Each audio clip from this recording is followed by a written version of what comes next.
Welcome back to the deep dive. Today, we're kind of strapping on those metaphorical night vision goggles and diving headfirst into the world of espionage. Yeah, hold on to your decoder rings, folks. We're going deep, unpacking this really captivating interview with a former CIA officer. Oh, wow. You know, the kind of person who can just blend into a crowd like a chameleon. Yeah. Notice those details that most people miss. Right. And maybe even make you question if you really saw them blink. Oh, that's a little creepy. Right. Yeah, a little bit. Well, It's interesting, though, because this isn't just about, like, spy gadgets and secret missions, right. although we will be kind of touching on those. Of course. This is about how surprisingly relevant some of these spy techniques can actually be in everyday life. Mm-hmm. Whether it's nailing that presentation at work Sure. or even understanding your friends a little bit better.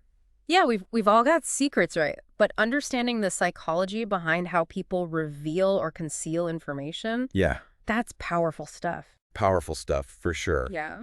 Our source for all this covert wisdom is a YouTube interview. Okay. So grab your headphones, get comfy. All right. We've distilled hours of this intriguing conversation down to the most actionable insights for you. I love it.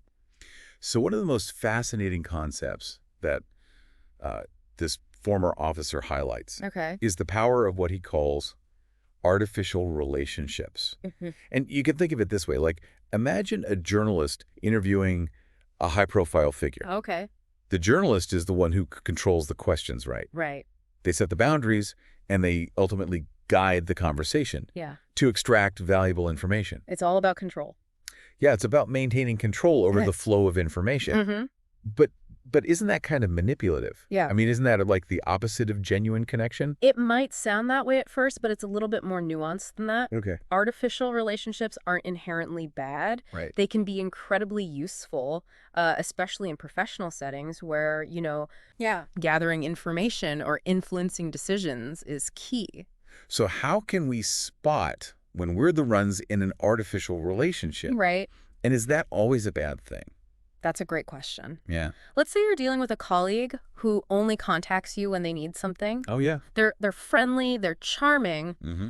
but the relationship feels strangely one-sided. I've been there. Yeah, and they control that flow of information. Yeah. And you're always left feeling a bit off balance. A little bit used. Exactly. That's a classic example. Okay, so awareness is key then, right? It's yeah. not about demonizing these relationships, but rather understanding the dynamics Mm-hmm. and how they operate. Exactly. And the more we understand about artificial relationships, Yeah. the better equipped we are to navigate them effectively, both personally and professionally. Okay, so this former CIA officer has totally piqued our curiosity about these spy techniques. Right. But how do we actually, start thinking like a spy? Well, he shares this powerful framework called RICE. RICE. Yeah, it's an acronym for Reward Ideology, Coercion, and Ego. Oh, okay.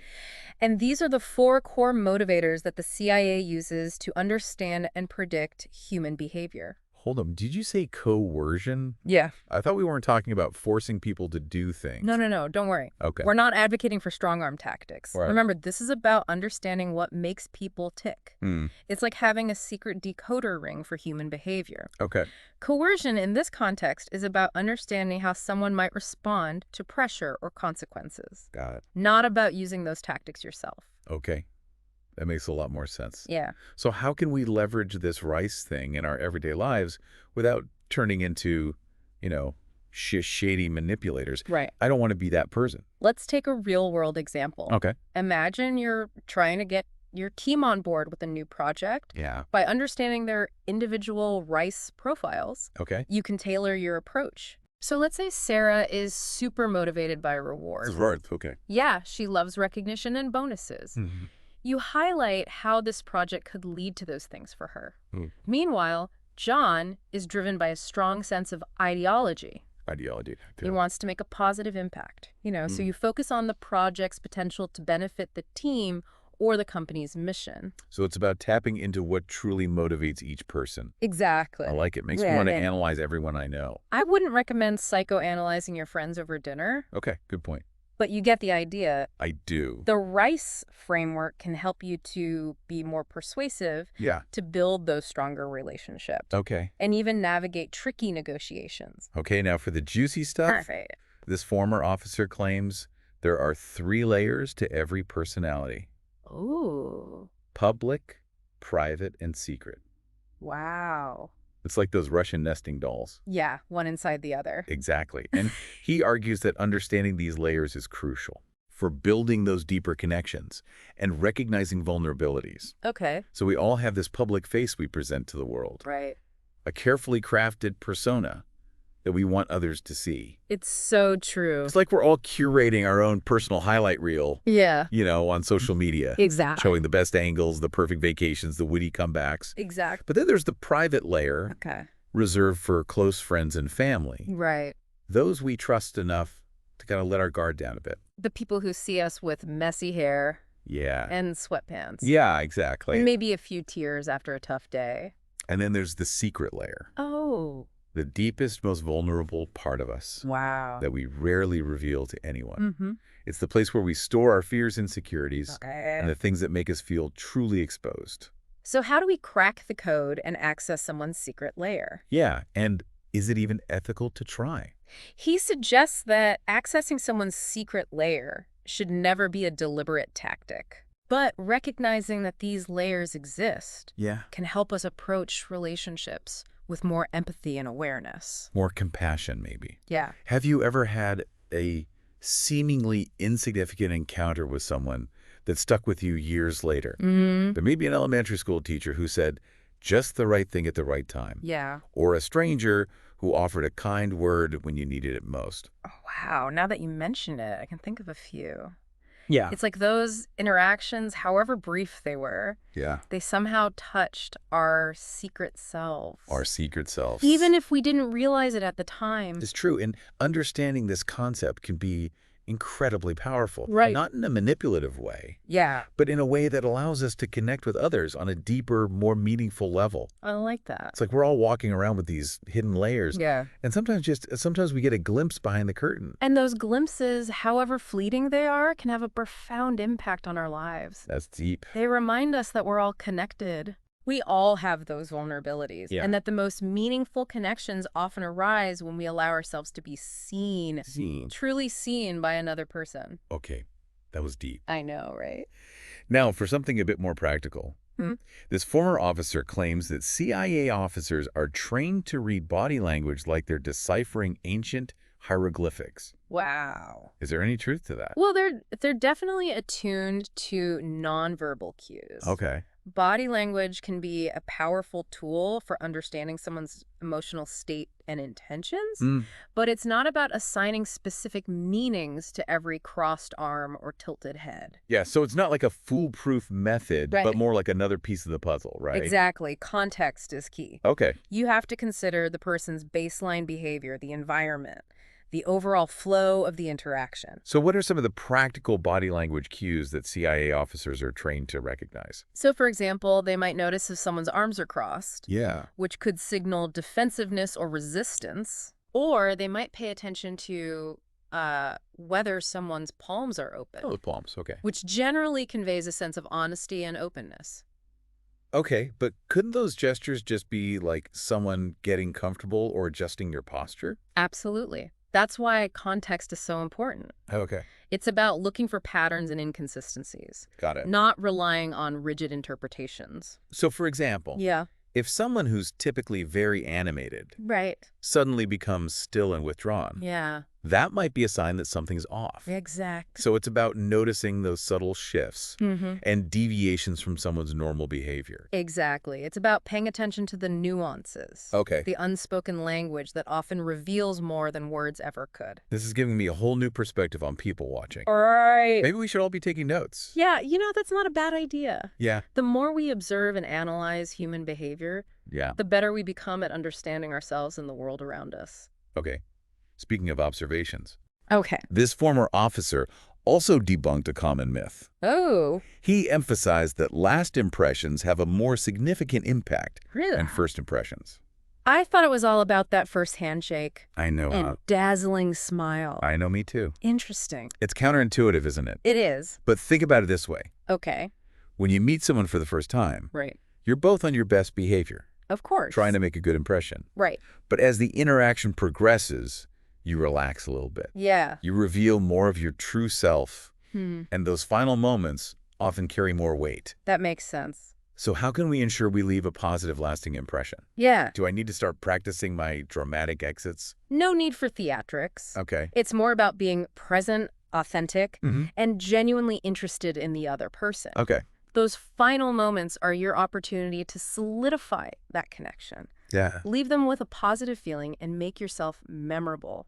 Memorable for the right reasons. For the right reasons, exactly. This is reminding me of something we discussed earlier. Okay. That whole 80-20 rule in conversations. Right. We tend to remember only a small fraction of an interaction, Yeah. often fixating on our perceived failures. It's so true. We overthink those awkward moments. Yeah. The times when we felt like we didn't say the right thing. Right. But the reality is the other person is likely doing the same thing. Exactly. They're focused on their perceived blunders. Exactly. So we're all just stumbling through social interactions, hoping we don't make fools of ourselves. Pretty much. That's kind of comforting, actually. It is. It takes the pressure off. Yeah. Allows us to relax and be ourselves. Yeah. And actually enjoy the interaction. Exactly. Okay, before we move on, I have to ask about something that really surprised me. Okay. This former officer's perspective on Bitcoin. Oh, yeah. I was expecting him to condemn it as like a tool for criminals, Right. but he actually seemed quite pragmatic about it. It was refreshing to hear such a balanced perspective, wasn't it? It was. He explained that the CIA views Bitcoin as a practical tool, Oh, wow. acknowledging its utility in both legitimate and illicit activities. So they're not like Right. trying to fight it. They're adapting to this changing landscape. Exactly. It's about understanding the realities of the cryptocurrency world Yeah. and finding ways to work within that system. Now let's talk about the man behind these fascinating insights. All right. This former officer's journey from the CIA to entrepreneurship is quite remarkable. Yeah. He's actually the founder of Everyday Spy, Everyday Spy. which is an education platform that teaches these actionable espionage frameworks Oh, cool. for personal and professional growth. It's fascinating how he's taken the skills he honed in the CIA Yeah. and applied them to a completely different field. Yeah, it's a testament to the adaptability Yeah. and transferability of these skills. It really is. I'm curious, what kind of training does Everyday Spy offer? Is it just for aspiring James Bonds? Not at all. Okay. Their training is designed for anyone looking to improve their personal and professional lives. Okay. So they offer online courses, live events, and even corporate consulting. Wow. They cover a wide range of topics, Okay. from building rapport and understanding body language to navigating complex social dynamics and mastering the art of influence. So it sounds like a crash course in human behavior. Exactly. I'm already hooked. I know, me too. This is great. Join us for part 2, where we dive deeper into the practical applications of these espionage techniques. Yes. And discover how they can help you level up your communication skills, Love it. navigate challenging situations, and achieve your goals. Can't wait. Welcome back to our deep dive into the world of espionage. We're picking up where we left off, exploring the fascinating insights from that former CIA officer. I'm still kind of reeling from that whole idea that last impressions might actually matter more than first impressions. It definitely challenges the conventional wisdom, doesn't it? It does. It's almost like that final handshake or that parting glance holds more weight than we realize. Speaking of lasting impressions, Yeah. this former officer also shared a captivating anecdote Okay. about his experience with General David Petraeus, Oh, wow. someone who seemed to have really mastered the art of image management. Ah, yes, the mythos of Mhm. General Petraeus. Yeah. It's a fascinating example of how perception, even if it's unintentionally crafted, can become a powerful tool. Okay. You know, it highlights the importance of understanding how actions are interpreted and how narratives form around individuals, particularly those in positions of authority. Can you elaborate on that a little bit? Sure. I'm not super familiar with the specifics of General Petraeus' image. Of course. So the former officer described this almost mythical image that surrounded General Petraeus. Okay. He was often portrayed as this tireless workaholic, a fitness fanatic, Okay. and a leader who always maintained control. So these perceptions, Right. even if they weren't entirely accurate, really contributed to his aura of authority and competence. Exactly. It's like we fill in the blanks with our own assumptions and kind of create this narrative that fits our expectations. Exactly. And this concept applies to everyone, not just public figures. Okay. We all project an image, Right. consciously or unconsciously.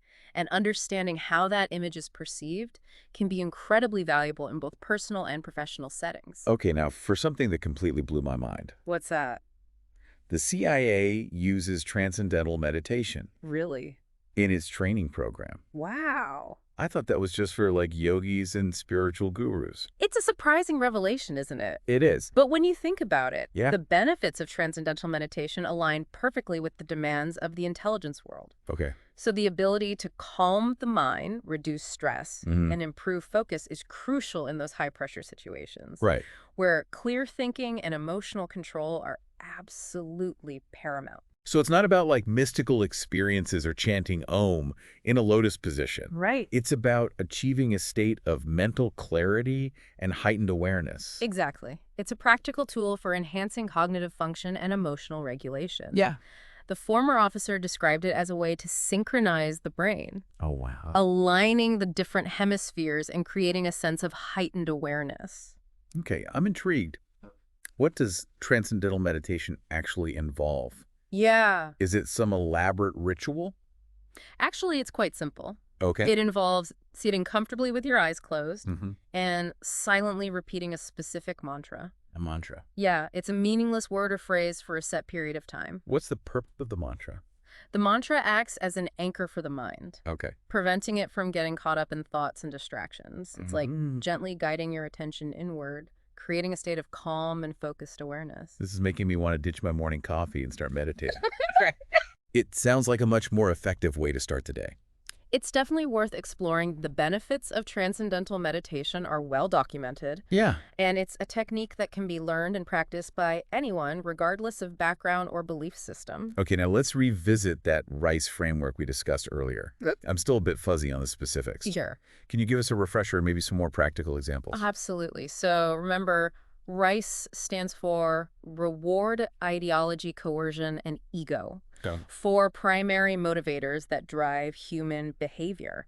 It's a toolkit for understanding what makes people tick and predicting how they might act in different situations. Okay, let's start with reward. Okay. What exactly does that encompass? Reward is all about understanding what someone values Okay. and what they consider a positive outcome. Okay. It could be a financial incentive, recognition from peers or superiors, Okay. or even a sense of accomplishment. The key is to identify what motivates the individual you're interacting with and tailor your approach accordingly. So if I'm trying to motivate a colleague who's really driven by rewards, Yeah. I might highlight the potential bonus or promotion they could earn Exactly. by exceeding expectations on a project. That's a great example. It's about appealing to their desire for tangible benefits and recognition. Okay, next up, ideology. Okay. This one seems a bit more abstract.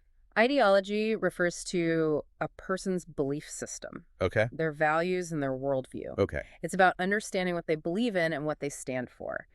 This can be a powerful motivator, as people are often willing to go to great lengths to uphold their deeply held beliefs.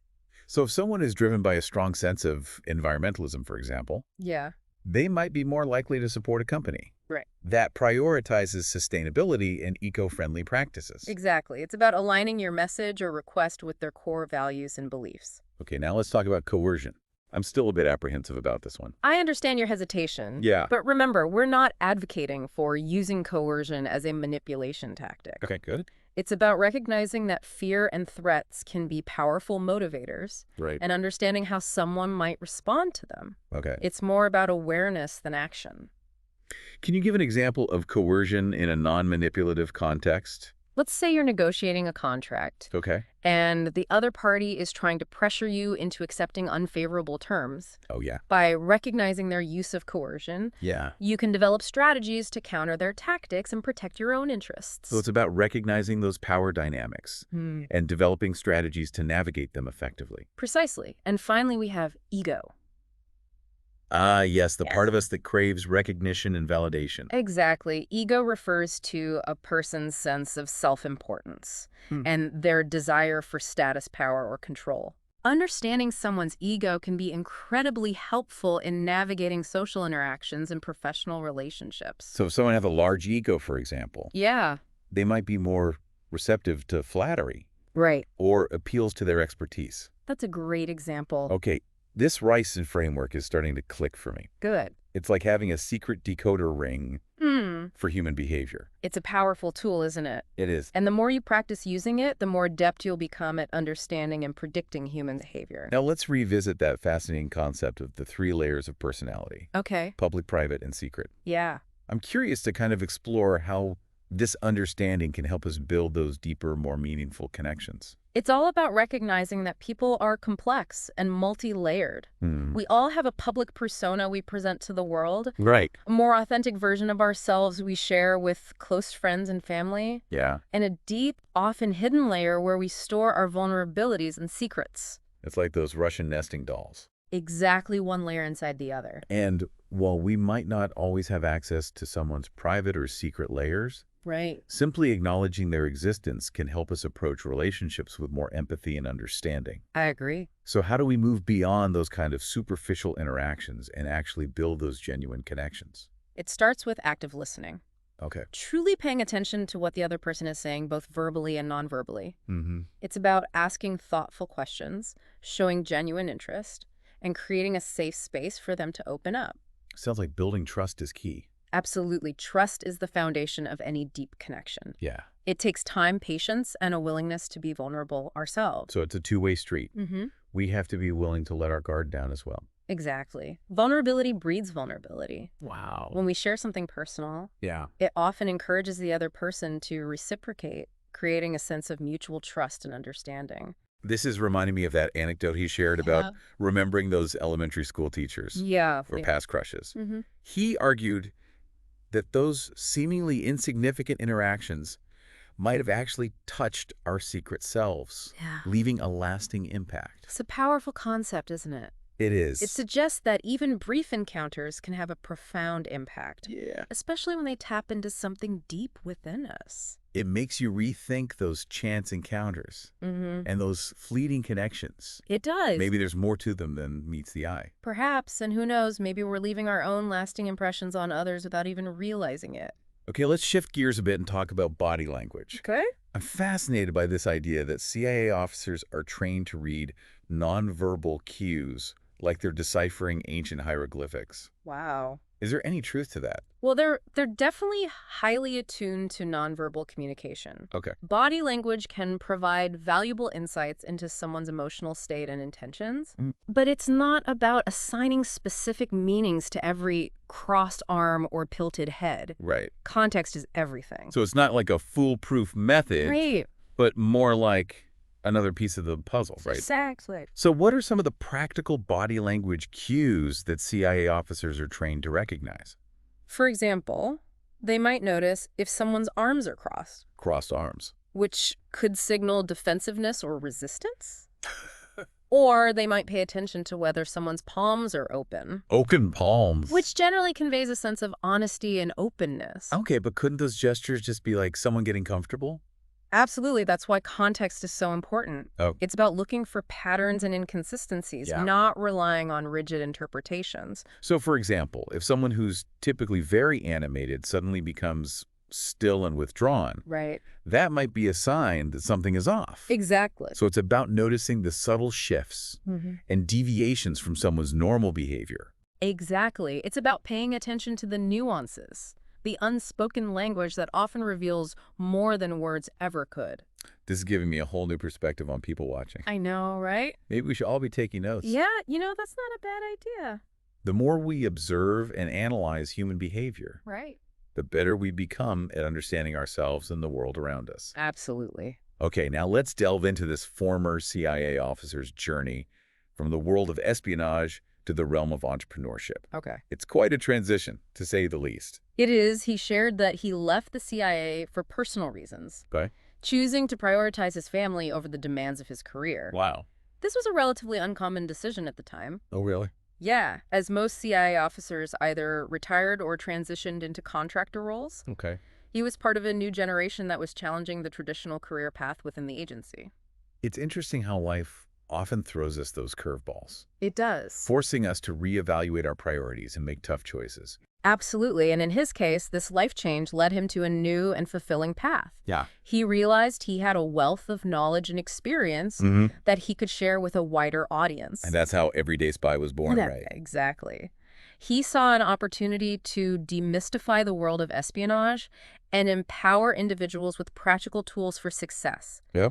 And his entrepreneurial journey has been remarkably successful. Yeah. He's taken those skills he honed in the CIA, Right. observation analysis and understanding human behavior, Huh. and applied them to a completely different field. It's a testament to the adaptability and transferability of those skills. It really is, and it also highlights the importance of being open to new possibilities and embracing change. Okay, so Everyday Spy offers these training programs for anyone looking to level up their personal and professional lives. Right. But what does that actually look like? Yeah. What kind of content do they cover? Their programs are designed to be practical and actionable, focusing on real-world applications of espionage techniques. Okay. They cover a wide range of topics, from building rapport and understanding body language to navigating complex social dynamics and mastering the art of influence. What? They offer online courses, live events, and even corporate consulting. Wow, so it's not just for aspiring spies. Right. It's for anyone who wants to improve their communication skills, Mm-hmm. build stronger relationships, and become more effective in their personal and professional lives. Exactly. And they've had a lot of success working with diverse groups. Oh, wow. From individuals seeking personal growth to entrepreneurs looking to scale their businesses and even government agencies. Now, speaking of surprising revelations, Yeah. this former officer shared a fascinating perspective on Bitcoin. Oh, yeah. One I wasn't expecting from someone in the intelligence community. It was refreshing to hear such a pragmatic approach, wasn't it? It was. He explained that the CIA views Bitcoin as a practical tool, acknowledging its utility in both legitimate and illicit activities. Wow. They recognize that it's here to stay and have even found ways to leverage seized Bitcoin in their own operations. So they're not trying to fight it. They're adapting to the changing landscape. Exactly. It's about understanding the realities of the cryptocurrency world and finding ways to work within that system. It's a reminder that the world is constantly evolving. It is. And we need to be adaptable and open to new ideas. Absolutely. And speaking of adaptability, let's circle back to one of this former officer's key messages. Okay. The importance of taking action. He emphasized that analysis paralysis is a common trap. Yeah. Especially for those of us who love to learn and gather information.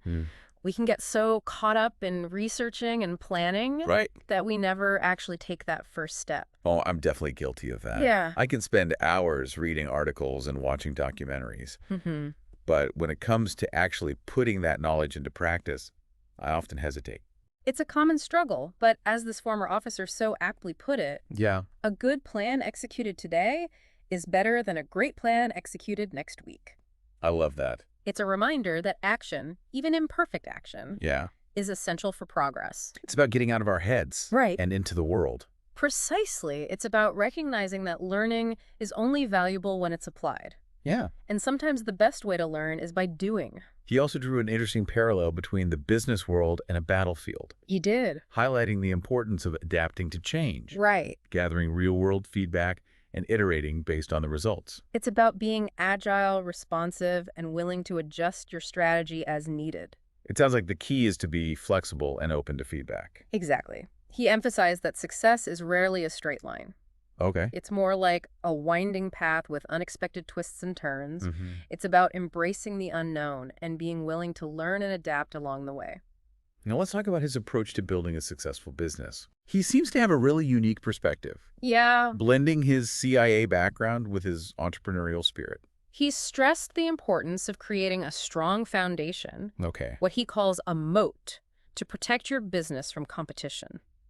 Can you elaborate on that? Sure. What exactly does he mean by building a moat? He emphasized the importance of hiring the right people. Those who align with your company's core values and mission. Got it. It's about building a strong team culture where everyone feels valued, understood, and empowered to contribute their best work. He also stressed the importance of focusing on cash flow Cash flow. as the lifeblood of the business. Well, it's about having a solid financial foundation. Right. And a team you can trust. Exactly.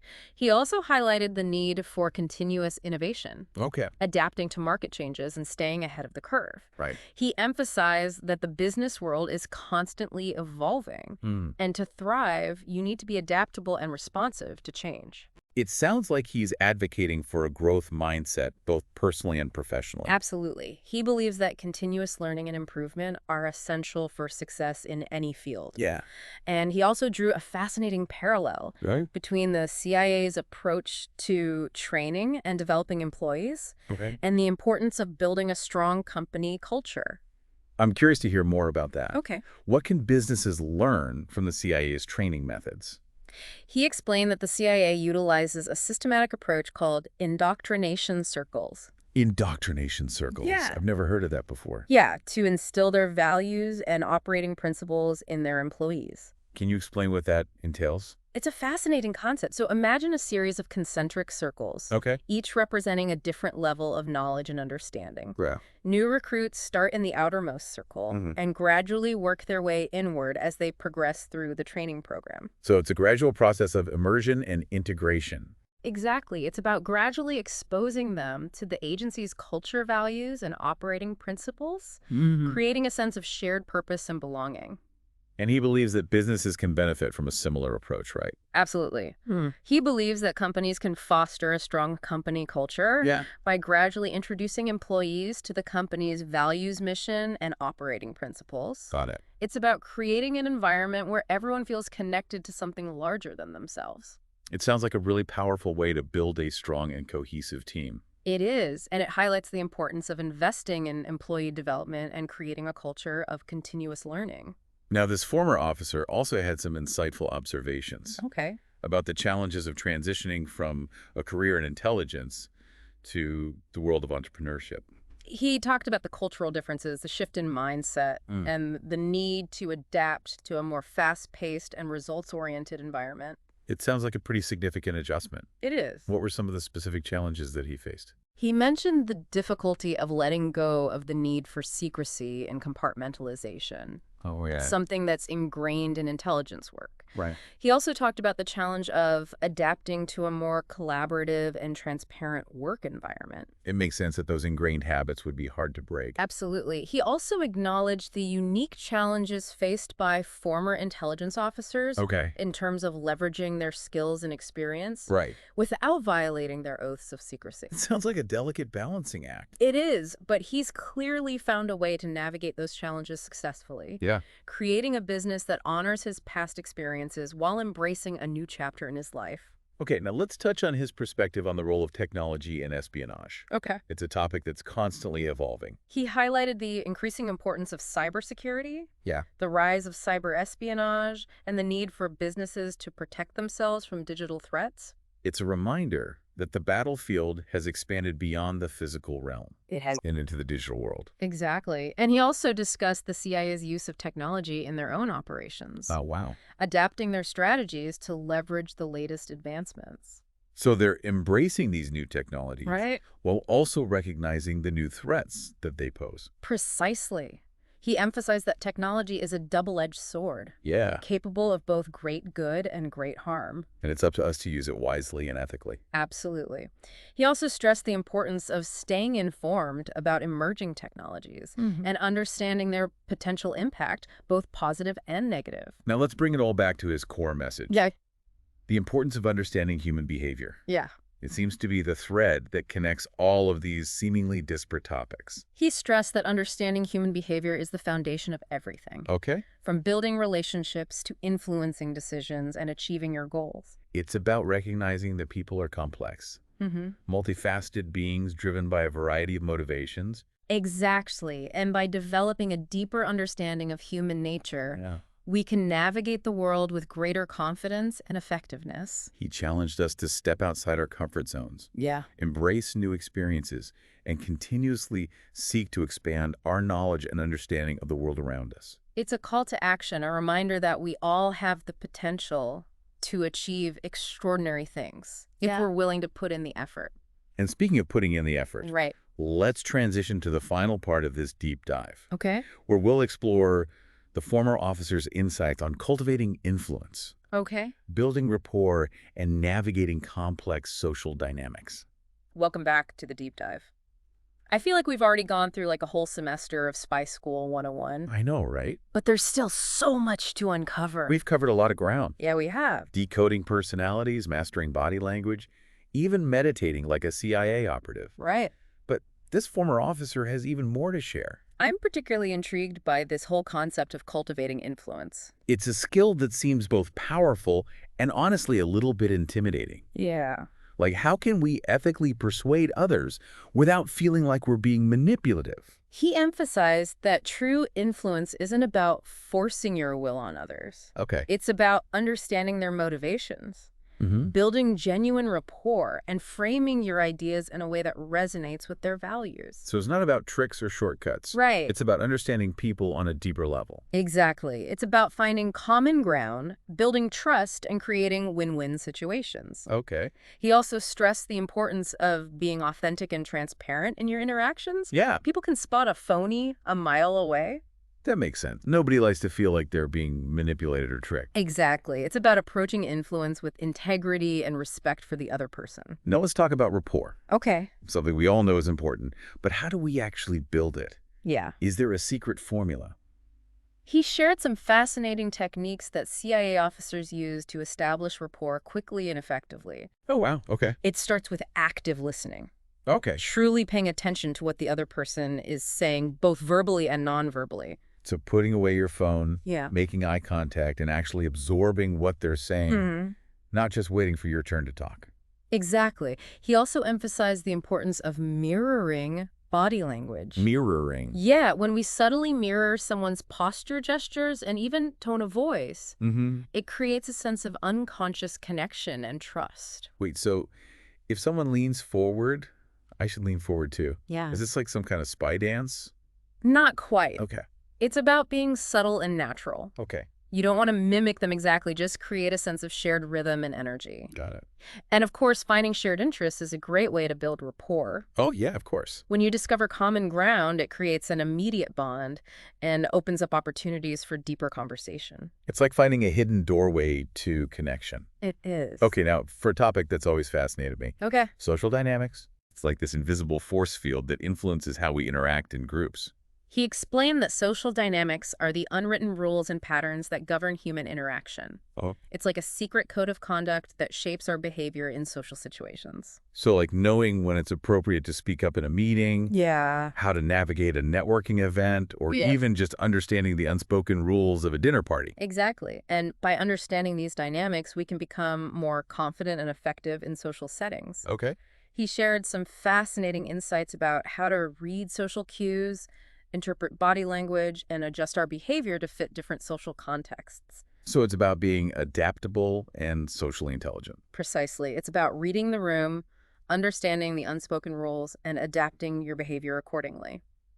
This makes me wonder, are some people just naturally better at reading social cues? Yeah? Or is it a skill that can be learned? I think it's a combination of both. Some people seem to have an innate ability to pick up on subtle social signals, but it's definitely a skill that can be developed with practice and awareness. So paying attention, observing others, Yep. and maybe even doing some post-interaction analysis, Yeah. like a social autopsy. Exactly. The more we observe and analyze social interactions, the more adept we become at navigating them effectively. Now, shifting gears a bit, Okay. this former officer also had some insightful perspectives on leadership. Mm-hmm. What makes a truly effective leader, especially in those high-pressure environments like the CIA? He emphasized that true leadership is not about wielding power or authority. Okay. It's about inspiring others, Mm. building trust, and creating a shared vision. Okay. It's about empowering those around you to achieve their full potential. So it's not about barking orders from the top. Right. It's about fostering collaboration and creating a sense of shared purpose. Precisely, he stressed the importance of clear communication, Mm-hmm. active listening, and leading by example. So walking the talk and inspiring others through your actions, not just your words. Exactly. It's about being a role model, a mentor, and a guide. This makes me think of that quote, "A leader is one who knows the way, goes the way, and shows the way." That's a great way to put it. Effective leaders don't just tell others what to do. They show them how it's done, and they inspire them to follow their lead. This conversation has been a powerful reminder that we never stop learning and growing, Right. no matter what our age or profession. He emphasized that the world is constantly changing, and we need to be lifelong learners to stay ahead of the curve. It's not just about acquiring knowledge, Right. but about applying it and adapting to new challenges. This makes me think of that famous quote, "The only constant is change." Exactly. We have to be willing to embrace new ideas, challenge our assumptions, and continuously seek out new knowledge and experiences. Yeah. He also stressed the importance of developing a growth mindset, Okay. believing that our abilities are not fixed but can be developed through effort and perseverance. So it's about seeing challenges as opportunities for growth and learning from our mistakes.